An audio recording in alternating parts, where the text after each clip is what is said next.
Ladies and gentlemen, tonight it's really a big pleasure because I have Sirte together with me. Hi Sirte, how are you? Hi, Gregoria. I'm fine. Thank you for inviting me for this podcast. Finally, you are joining the podcast after we collaborate also for Customer Experience 3 together for the book. I know that you wrote also Customer Experience 2, and now finally we find time together to discuss about a super interesting topic. Let's start the game, let's start the play, let's start playing and speaking about Lego Serious Play. But before we deep dive in this topic, we would learn a bit more about you. And therefore, Sirte, could you please quickly introduce yourself? Sure.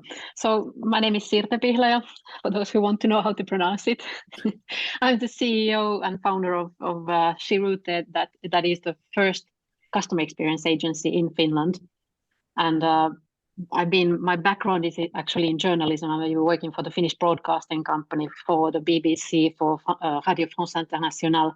So I have a very long background doing things for different kinds of audiences.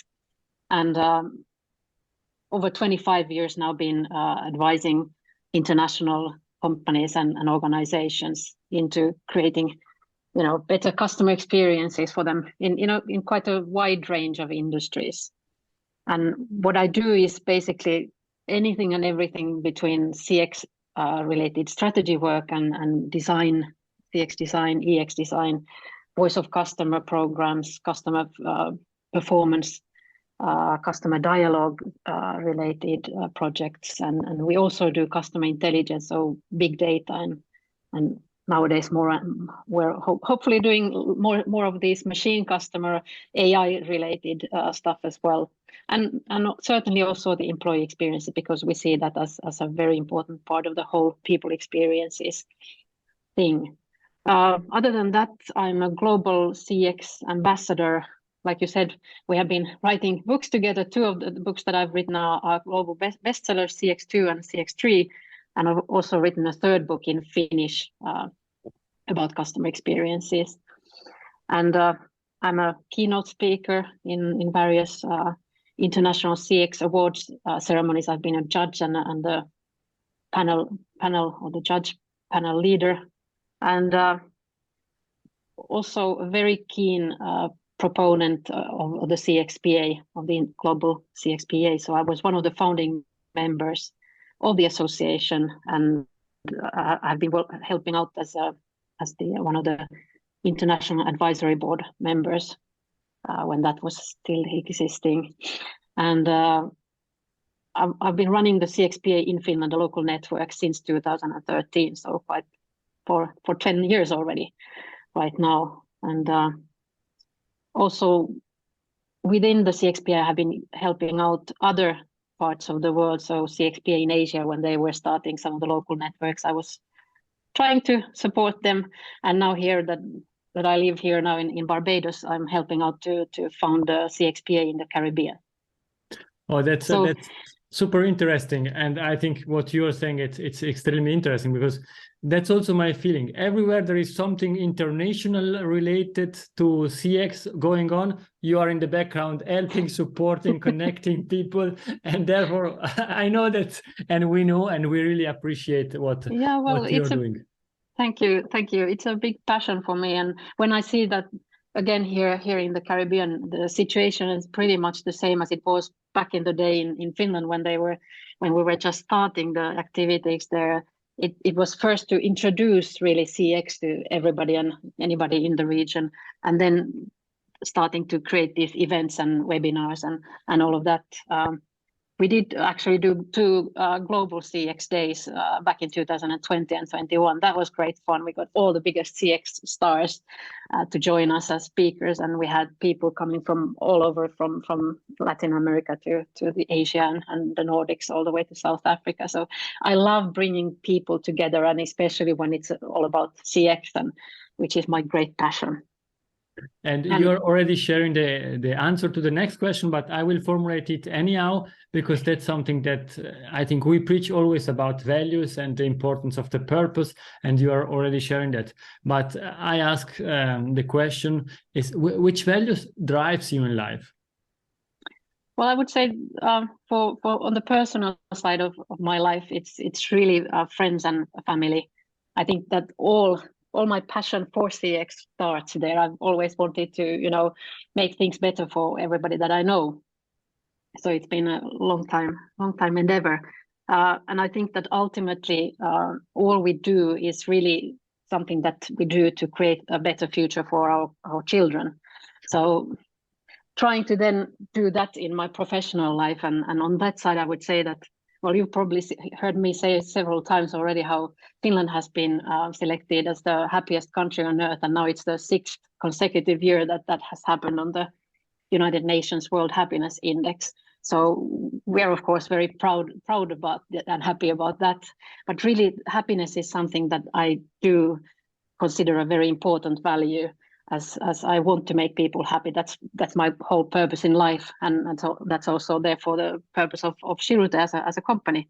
And I try to do that through CX, better CX and EX. And because I really think that if you are happy, you are much more likely to have the time to look around yourself and reach out to other people and help them to become happy and prosperous and all of that. So I consider that very important.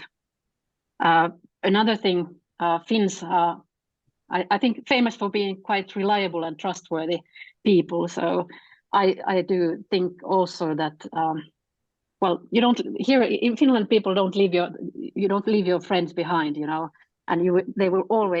Finns will always have your back, whatever the situation is.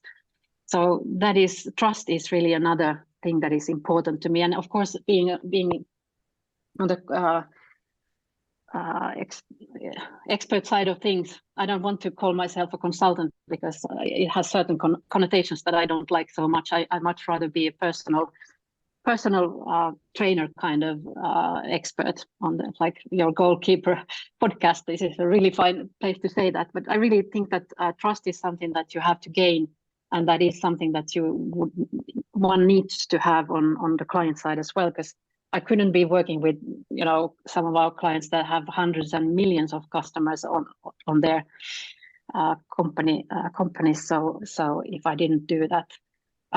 But also, I think that extends to the partner level, in the sense that I do trust and I would never select a partner that I didn't trust 100%. So that is a thing that I'm very committed to. And then maybe thirdly, 3 C's. So curiosity, creativity, and courage. Because I think that my whole thing is about training.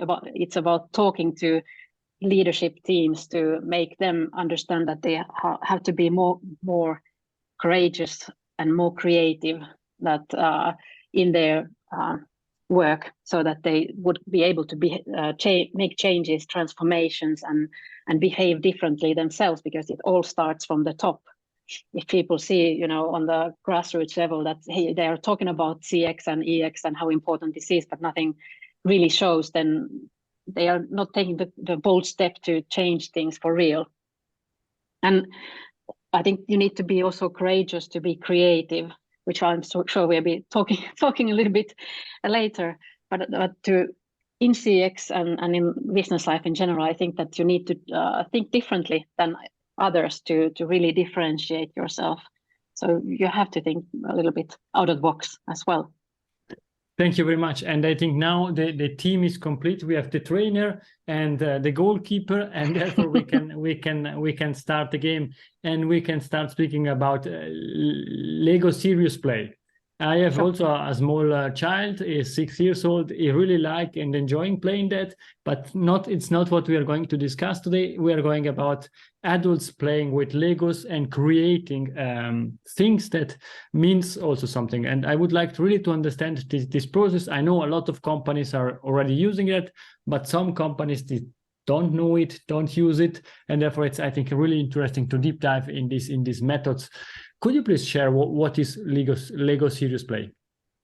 Yes, of course. Lego Serious Play is a creative methodology that Lego created for themselves in the mid-1990s or so. So they invited 2 university professors Mr. Johan Roos and Mr. Bart Victors to create it. So it's based on sound academic theories. I think there's 20, 30 different kinds of theories behind it.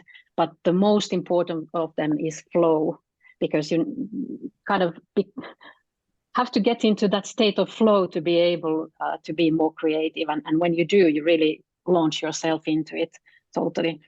The reason why they needed this methodology was that they were on the brink of bankruptcy almost, and they needed to make big changes in their organization, and they needed to make them fast.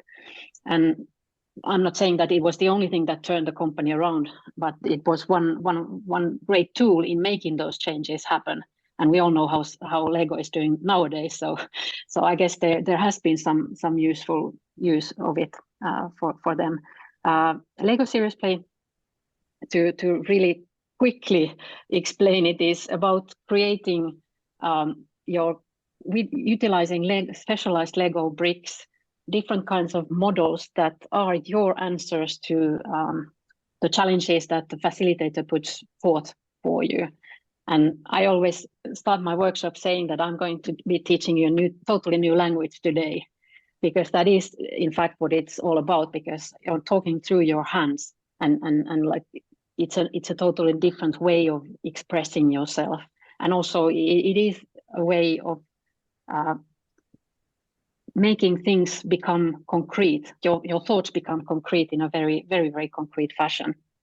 The way a Lego Serious Play workshop advances is that you start always with the skills building part, because if you don't have skills building, it's not Lego Serious Play for real. So you have to understand what is like construction, constructivism, and metaphors, what is storytelling, and all of that.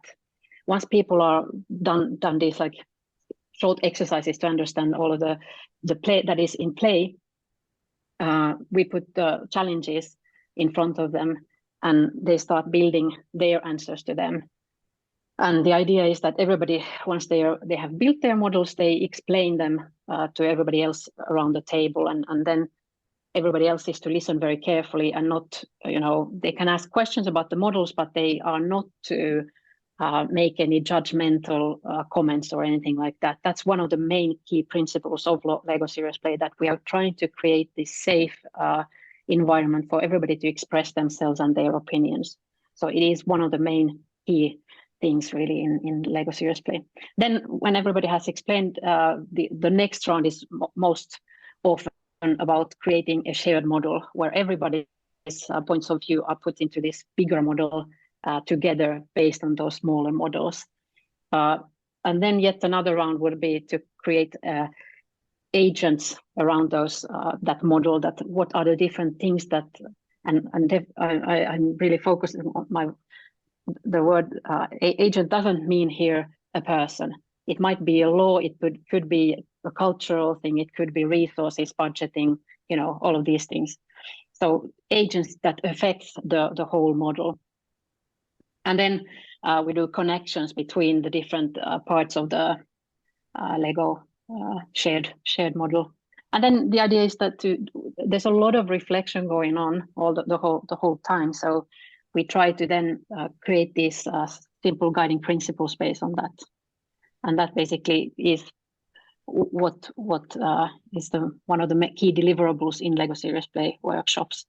We could be also doing some scenarios around the model, so playing different kinds of things that might happen to that specific model in real life, or then things that are totally out there in moonshots and things like that. But then the idea being that we are really trying to play the different futures together out, so that they wouldn't happen or if they do happen in the real life, then you would be prepared for that already. Thank you. I think we are feeling the passion. You are spreading passion, and let us please make one or two step backs, because you explained the methodology, how it's working. You mentioned something at the beginning, or two topics that I would quickly deep dive together with you, really quick, but to make that understandable also for the audience. You mentioned flow. Perhaps could you please quickly explain what do you understand with the word flow? I think most of your listeners probably know even better than me that what it's all about. But it's this theory created by Mikhail Mikhailovich, and I won't try to pronounce the name, is way too difficult. You can Google that up, but he's the kind of founding father for it. And basically what he's saying is that when you do things, if you're too skilled for what you do, and you're not kind of putting all of yourself into it, then you become easily very bored. But if you're all the time trying to do things at the level where your skills are, or even going a little bit further than that, then that helps you become more energized and putting all of your kind of effort into it, so that you'll be more likely to produce better results. Is, well, basically the idea there. That's perfect, because we are in the flow and we can explain what flow is. And the second thing, and I know that it's also perhaps already at the beginning you mentioned that, but at the end what you are doing is you are bringing play into business, unlocking creativity, giving the opportunity to participants also to learn quicker, learning a new language. And I know that it's not team building, it's really about creating results. But could you quickly please elaborate also on why it's important to bring this way of playing into business? I think that we don't have enough creativity in business life. So that's the number one problem that this is bound to kind of solve for companies. That it could be any, I mean, basically it could be any creative methodology, but I just happen to know Lego Serious Play the best. And come to think of it, actually the creators of Lego Serious Play, or LSP for short, they said that you could actually use any kind of material for Lego Serious Play, that it could be parts like cotton, or it could be, I don't know, paper clips. I know that during the COVID times, people were doing online LSP, and sometimes the packages of Legos would not get delivered in time, or they wouldn't, for some other reason, have the Lego bricks on their hands while participating. So people were using books and all of that. Whatever you have at hand, you can use for playing, because it is all about metaphor. So I could say to you that, okay, I don't know if you see this, but like this AirPod box that I have here, that this is actually a polar bear, because I'm saying it is. So from now on, when I'm giving you this story, it's going to be about this polar bear that is doing something. Okay, that's not exactly a business kind of example, but just something that makes you understand that it could be anything really. No, I think thank you for this explanation, and perhaps also to make that understandable for the audience. Which challenges can you solve with Lego Serious Play? I would love to say anything and everything, but I'm not one of those people who say, that you need this hammer for those nails. But I have not yet come to meet anything like a business challenge that couldn't be solved using Lego Serious Play. I think it's more of a question of the company culture, that in some companies or organizations, they are more likely to kind of embrace new methodologies, being more open to being like trying to be creative and all of that. But I have had banks as customers, so you wouldn't think that that's the the nest of creativity, but those people have loved those Lego Serious Play workshops. So I think that it's if you take like the methodology as itself, it started from being used for strategy work firstly, and that's where its foundations are. But then very quickly Lego realized that actually you can't have strategy without transforming the culture as well. So very fast it was also, there were applications created that can be used for team development and for individual development.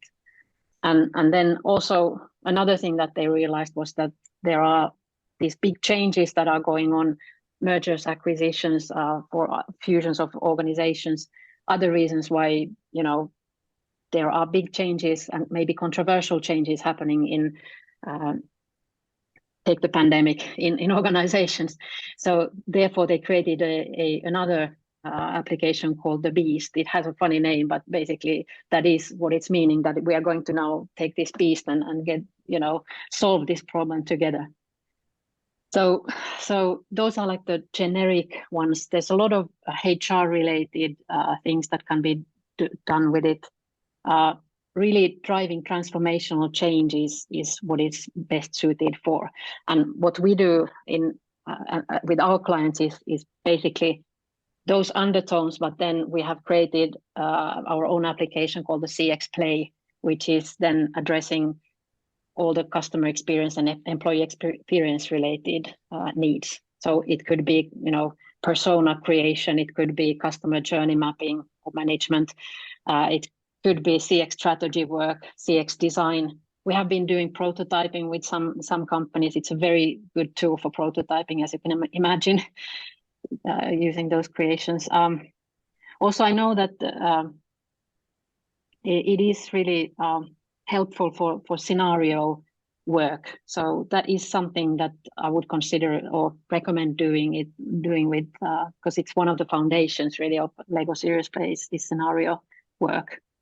And you're really experienced with Lego Serious Play. What was your best experience with Lego Serious Play? My best one. Well, some of the when you're sitting as a participant, because I regularly take these advanced training modules where I'm actually a participant myself, so we get to experience ourselves what the newest applications are. So the best things that we have been doing there, I can't remember anything like single things, but the feeling that you get when you're being put forward with a challenge, and then you have absolutely no idea what to respond.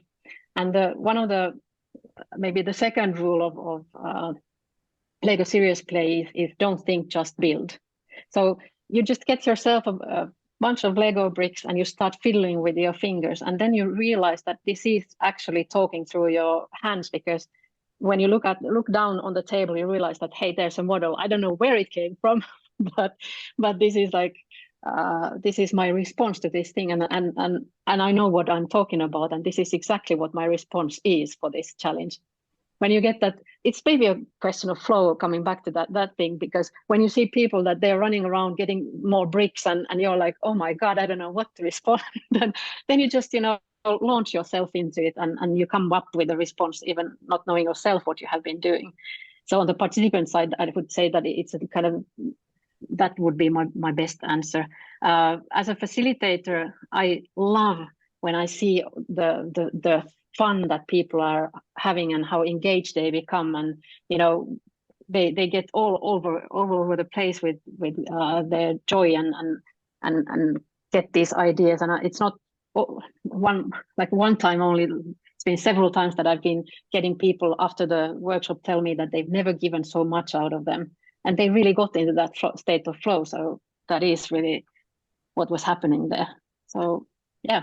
It's so nice, because while you're speaking, I can see you, the podcast colleagues or the audience listening to the podcast, they cannot see that, but you are laughing. You are really laughing while you are explaining that, and it's really great. And what to continue on this flow, on this discussion, you mentioned that that's also really important for your company, the role of happiness, and that you want to drive that for people around you.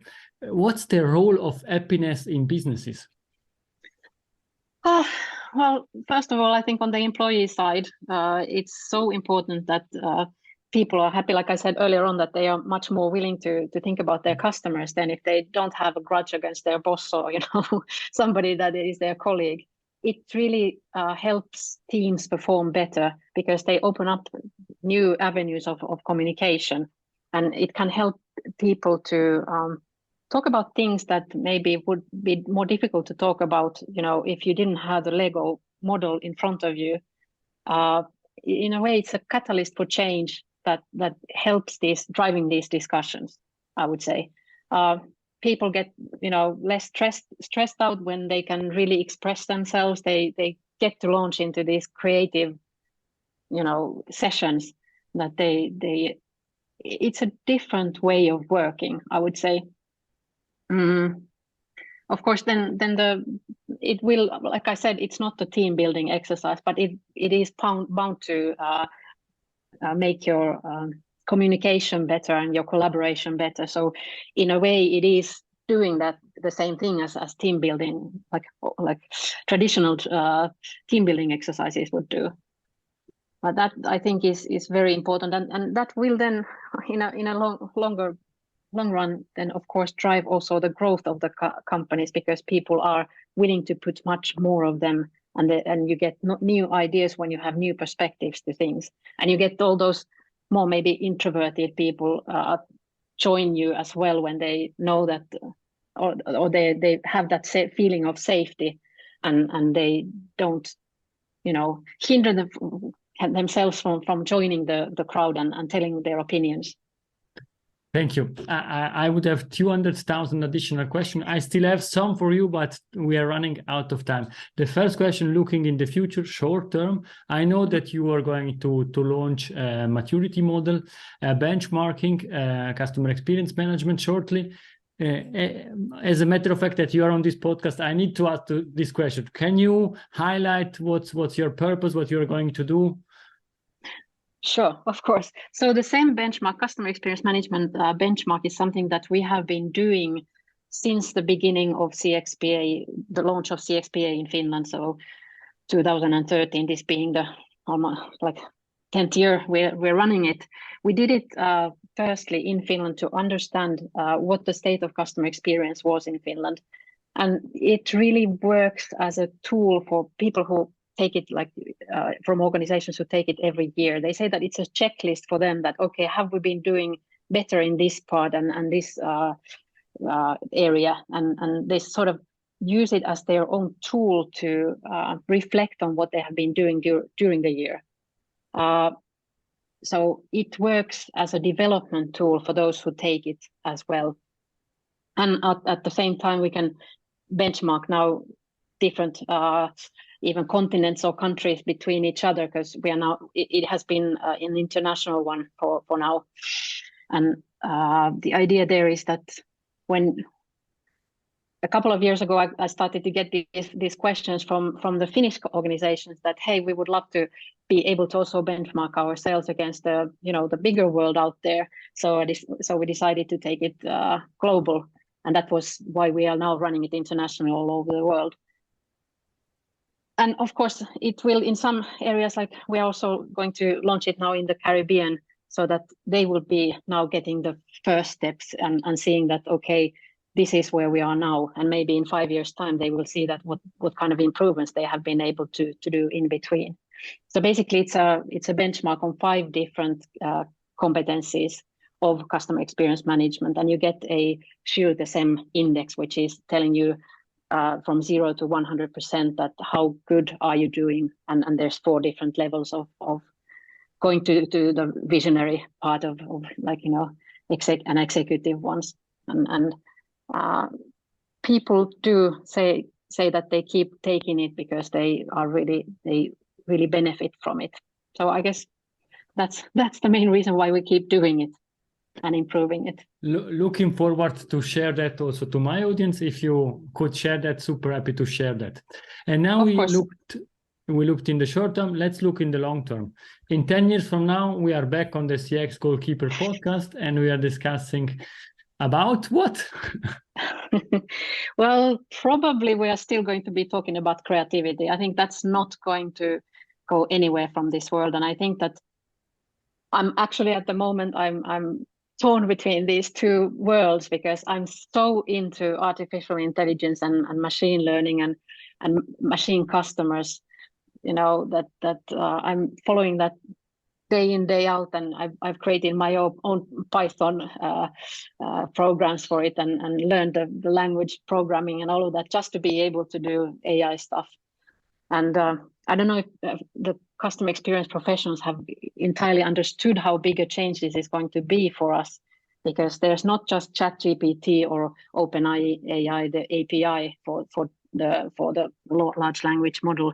that's one thing. Then we had the plugins come on top of ChatGPT, which gives companies the possibility to offer these services a little bit better than your old chatbots.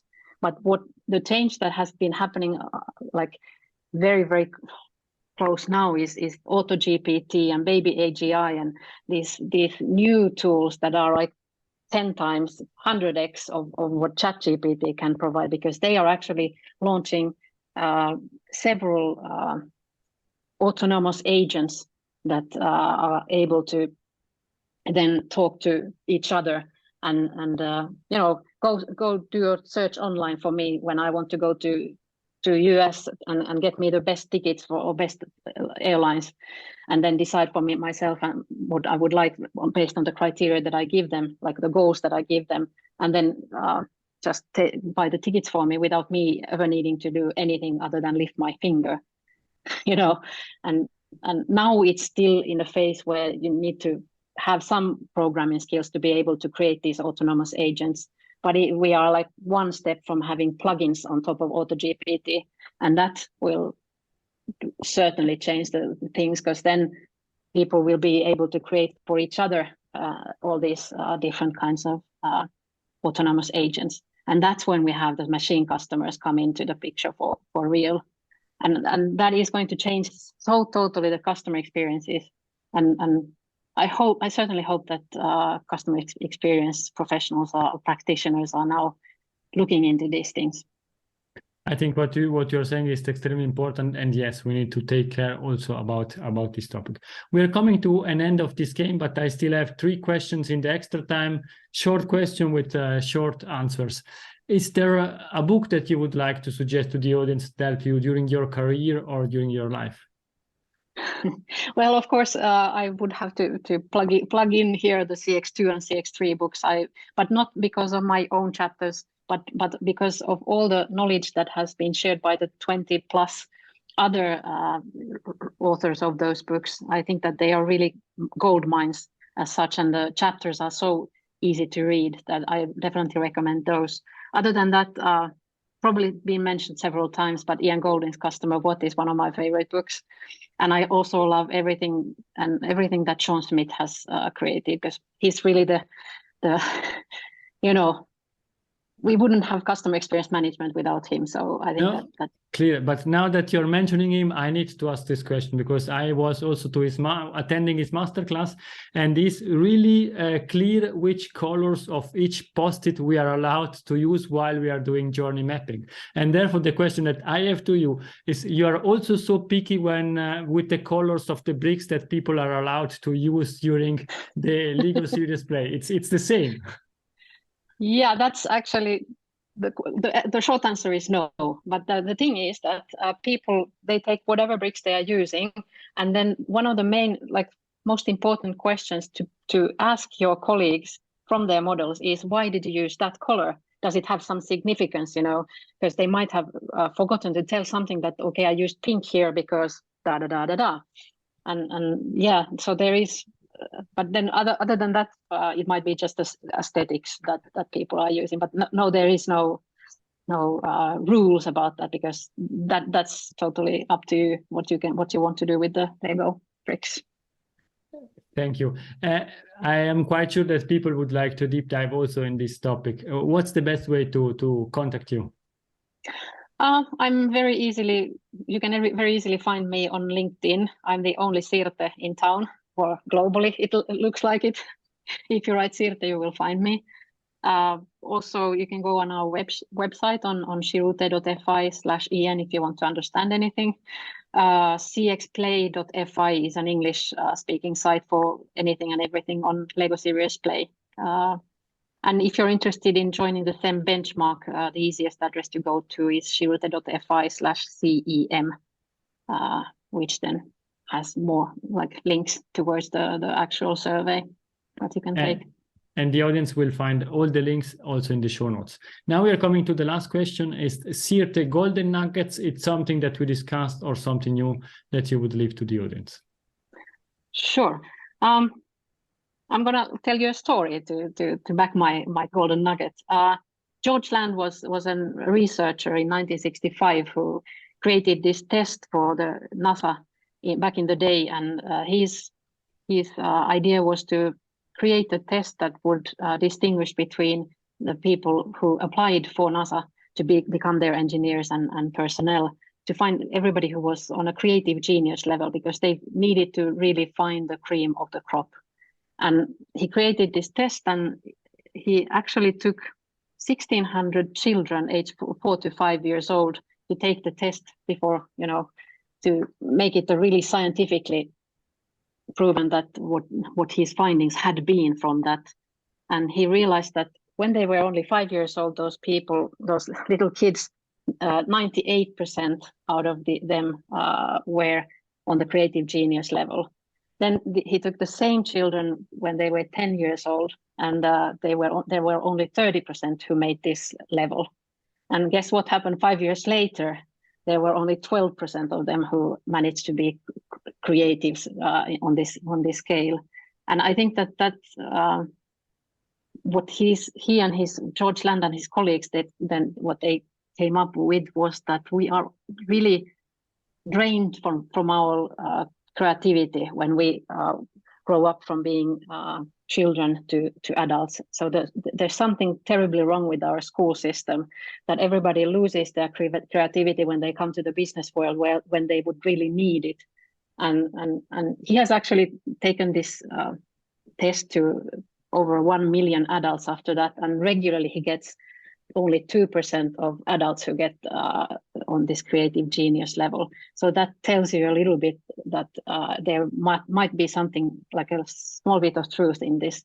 And my golden nugget based on this story is really that I don't think that we are, people are creative or they're not creative, that it's something that you're born with. I do think that it is something you're born with, but everybody is. So it's just a question of us finding that 5-year-old within us to understand and unlock the creativity that we all have inside of ourselves. Thank you, Sirte. This was an outstanding conclusion of the podcast. Please stay with me. To the audience, it's everything. I hope that you enjoyed this discussion as much as I did. We discussed about Lego Serious Play. I think it was super interesting. And contact me, contact Sirte if you have any question. Happy to direct you to Sirte in order to kick off the discussion. Thank you very much, and bye-bye. Thank you, Greg. Thank you for inviting me, and hope to hear from everybody soon. If you enjoyed this episode, please share the word of mouth, subscribe it, share it. Until the next episode, please don't forget, we are not in a B2B or B2C business, we are in a human-to-human environment. Thank you!